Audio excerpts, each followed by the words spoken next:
नमस्कार दोस्तों, कैसे हो आप लोग। उम्मीद करता हूँ सब लोग बहुत अच्छे होंगे। दोस्तों आज हम तीन खबरों के बारे में बात करेंगे। नोएडा की और यमुना प्राधिकरण के बारे में बात करेंगे। तो नोएडा में दो न्यूज़ निकल के आ रही हैं बाहर। सबसे पहले तो ये है कि 58 जगह ऐसी है जहाँ पर कल आज से जो है 1 दिसंबर से पार्किंग चार्जेस नहीं लिया जाएगा, फ्री है। तो अगर आपसे कोई भी उस पार्किंग में पैसा मांगता है तो आप प्राधिकरण में शिकायत कर सकते हैं और प्राधिकरण जो है उनके खिलाफ, ठेकेदारों के खिलाफ एफआईआर कराएगा। ठीक है। मसला बेसिकली ये है कि अथॉरिटी ने क्या किया है, नोएडा अथॉरिटी ने प्राइवेट प्लेयर को ठेके दे दिए हुए थे। ठीक है, पार्किंग के वो जगह मैं आपको बता देता हूँ कहाँ कहाँ पे होगी। सब जगह नहीं है। जो सेक्टर 18 है वहाँ पे तो नहीं है अभी फ्री, बाकी जगह पे रहेगी। वो मैं आपको बता दूंगा किस किस सेक्टर में और कहाँ कहाँ पे ये है। ठीक है। तो वहाँ पर अगर आप पार्किंग करते हो तो आपकी जिम्मेदारी है अब अपने वाहन की। पहली तो बात ये है। दूसरा, आपसे चार्जेस नहीं लेगा कोई भी। अगर कोई ले रहा है तो वो अवैध है। ठीक है। ये इनका जो कॉन्ट्रैक्ट था बेसिकली नोएडा अथॉरिटी का उनके साथ में, प्राइवेट प्लेयर के साथ में, तो वो हो गया है 30 नवंबर को ख़त्म। तो अब उन्होंने अपने हाथ खड़े कर लिए हैं और खड़े कर लिए हैं प्राधिकरण ने भी हाथ। बीच में फंस जाएगा कस्टमर, ठीक है, जो कि हम लोग हैं। कैसे फंस जाएगा मैं बताता हूँ। कस्टमर कहता है कि भाई मेरी गाड़ी खड़ी हुई है, आप ये बताओ इसकी जो है आप कौन जिम्मेदारी लेगा। तो जब उन्होंने पूछा ठेकेदारों से, तो ठेकेदार ने बोल दिया भाई हमारा तो जो है जो टेंडर है वो ख़त्म हो गया है, तो हम अपने जो है कर्मचारी वहाँ पे नहीं भेज सकते, सिक्योरिटी गार्ड नहीं भेज सकते, तो आप अपने आप देखिए।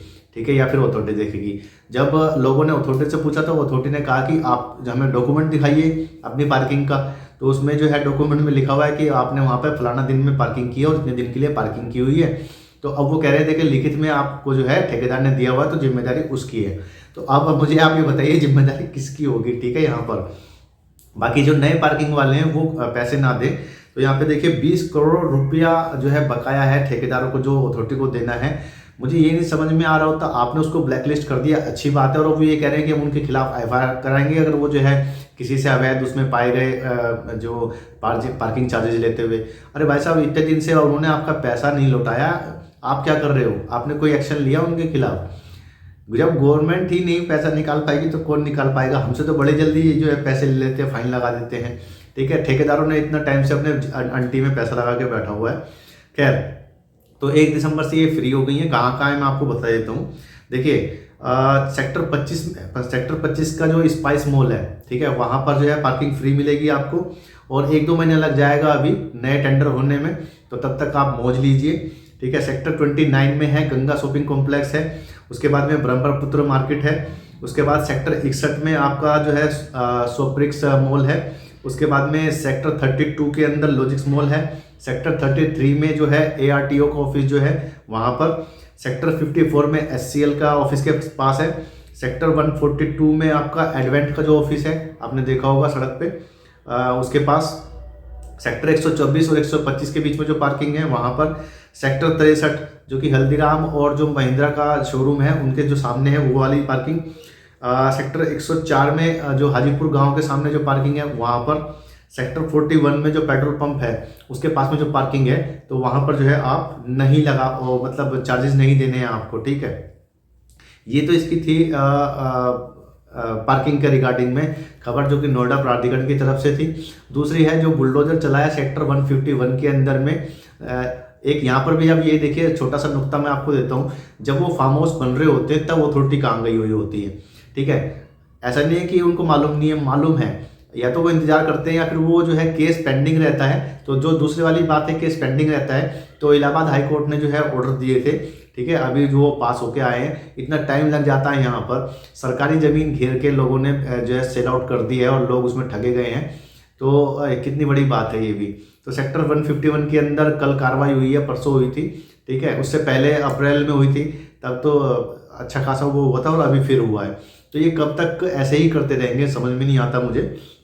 तकरीबन 1 लाख स्क्वायर मीटर की ज़मीन जो है, जो कि वैल्यू जिसकी बताई जा रही है 40 करोड़ रुपए, वो उन्होंने हत्याई हुई थी, दबाई हुई थी, और वहाँ पे अय्याशियाँ चल रही थी। ठीक है। वो क्लब बने हुए थे, कुछ फार्म हाउस बने हुए हैं। तो इस तरीके का ये कोंडली बांगर की जगह है जहाँ पर ये मैं बता रहा हूँ आपको, जहाँ पे कल बुलडोजर चले हैं। तो वहाँ पर वो जो है सारे गिरा दिए गए हैं नीचे। बनाने में खर्चा लगता है, लेबर लगती है, सारा कुछ। जैसे ट्विन टावर गिरा था ऐसे ही ये सब भी गिराए गए हैं। हालांकि इसमें बम इस्तेमाल नहीं किया गया है, लेकिन खर्चा और खसारा तो होता ही है, ठीक है। ये सब चीज़ें होने के बाद भी फिर भी ये काम चलते रहते हैं, क्योंकि इसी से उनका मुनाफा बनता है। अब यहाँ पे तीसरी बात कर लेते हैं येडा की। तो मैंने एक वीडियो बनाई थी OTS की रिगार्डिंग में, जो कि 30 नवंबर लास्ट डेट थी, जो कि कल ख़त्म हो गई है। तो इसमें किन किन लोगों ने फ़ायदा लिया है वो मुझे कमेंट करके बता सकते हैं। मैंने पोल भी डाला है, तो आप वहाँ पे जवाब दे सकते हैं, ठीक है। एक पोल मैंने कल डाला था कि भाई जो यमुना प्राधिकरण में स्कीम निकली हुई है RPS वाली, जो 06 वाली थी, उसमें कौन कौन कैंसिल कराना चाहता है। तो मोस्टली लोग ऐसे हैं 61% लोग जो कि कैंसिल नहीं कराना चाहते।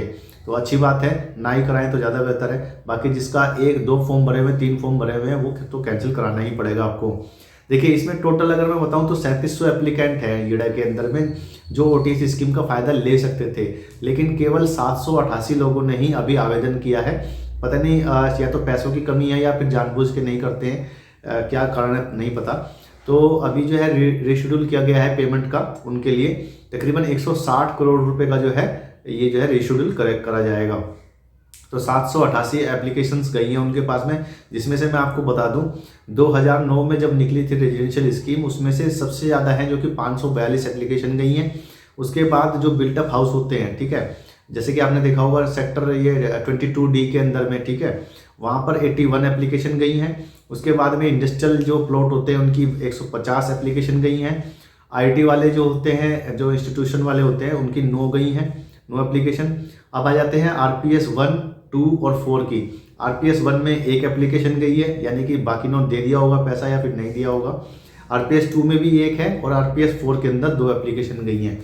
तो इस तरीके से जो है टोटल 788 एप्लीकेशन गई हैं, जिसमें कि उनको फ़ायदा होगा और इनके ऊपर कोई ऐसा चार्जेस नहीं लगाया जाएगा। तो जिन लोगों ने भी उसमें OTS में डाल दिया है उनकी तो अच्छी बात है। जिन लोगों को नहीं पता है कि OTS स्कीम क्या होती है, तो या तो वो मेरी वीडियो देख सकते हैं या फिर कमेंट में OTS लिख के डाल दीजिए, तो मैं एक नए सिरे से जो है नया कंटेंट तैयार करके उस पर जो है डाल दूंगा, ठीक है। जिससे कि आपकी जितनी भी परेशानियां हैं, कोई सवाल है उसके रिगार्डिंग में, या आपको कोई डर लगता है कि कोई झांसा तो नहीं हो जाएगा, तो वो आप मेरे से पूछ सकते हैं वहाँ पर मैं आपको जो है सारी डिटेल वहाँ पे आपको बता दूंगा नई वीडियो के अंदर में, ठीक है। बाकी बहुत बहुत बधाइयाँ जिन लोगों ने भी इसमें किया है, फ़ायदा ही होता है, देखिए नुकसान नहीं है। आप लोग भी जो है ब्याज मुक्त हो जाते हैं और अथॉरिटी के पास भी पैसा चला जाता है, क्योंकि अभी वैसे ही जो है उनके पास में खसारा हो रहा है।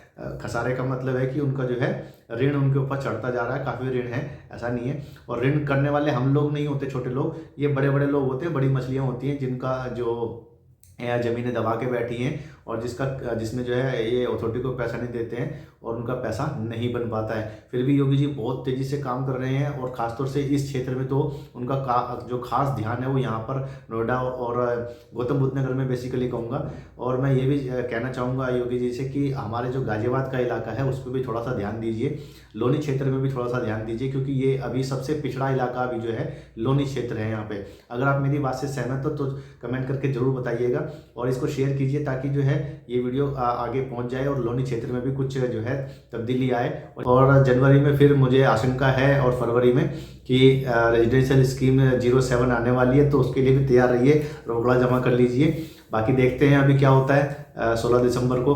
तो चलता हूं दोस्तों, दीजिए मुझे इजाज़त। और जाते जाते हाँ एक बात याद आ गई, हमारा चैनल है वेलसुन फार्मेसी, जहां पर हम अपने जो स्टोर है, जो फार्मेसी है हमारी, वहां से डेली एक टैबलेट, एक मेडिसिन और कोई भी हेल्थ प्रोडक्ट आपके लिए रिव्यू करते हैं। तो अगर आप भी किसी ऐसे हेल्थ प्रोडक्ट का रिव्यू कराना चाहते हैं तो आप हमें कमेंट करके लिख सकते हैं। यहाँ पर लिखिए या उस चैनल पे लिख दीजिए और उसको सब्सक्राइब जरूर कर लीजिए, जिससे कि हम लोग जो है अवेयरनेस फैला सकें लोगों के बीच में हेल्थ प्रोडक्ट और मेडिसिन को रिगार्डिंग में। तो चलता हूँ दोस्तों, आपका बहुत बहुत धन्यवाद सब्सक्राइब करने के लिए। जय हिंद।